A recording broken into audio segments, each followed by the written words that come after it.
সম্মানিত ভিউয়ার, আপনাদের সাথে আজকে আমি কথা বলবো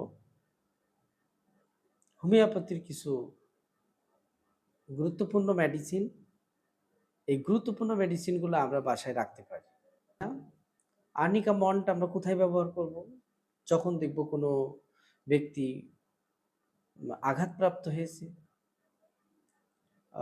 কোথাও দুঃখ পেয়েছে, বা কোথাও ধাক্কা লাগছে, বা কোথাও তাকে মারা হয়েছে, এর কারণে শারীরিক দিক থেকে যে ব্যথাগুলো অনুভব করে, সেই ব্যথাকে রিকভারি করার জন্য আমরা আর্নিকা মন্ট 30 মেডিসিনটা আমাদের সবার বাসায় রাখতে পারি।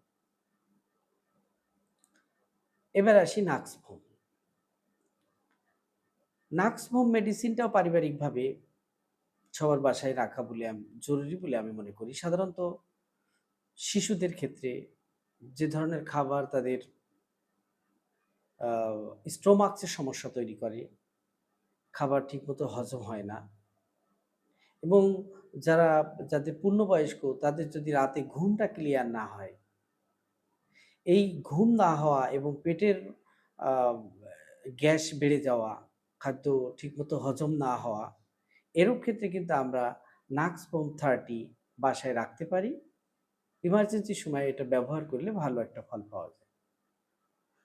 এছাড়াও কার্বোভেজ একটা মেডিসিন আমরা 30 পাওয়ারে রাখতে পারি। সেটাও যদি আমাদের খাদ্যাভ্যাসের কারণে বদহজম হয়ে থাকে বা গ্যাসের মাত্রা অতিরিক্ত হয়ে থাকে, কার্বোভেজ 30 মেডিসিনটা আমরা বাসায় রেখে 2 ফোঁটা কিছু পানির সাথে মিশিয়ে সকালে সকালে যদি খাই, তাহলে দেখবেন এটা অনেকটা রিকভারি করে ফেলছি। সবকিছু সবসময় এমার্জেন্সি পাওয়া যায় না, যার কারণে আমরা বাসায় ছোটোখাটো বিষয়ে এই 3টা মেডিসিন আমরা রাখতে পারি। ধন্যবাদ।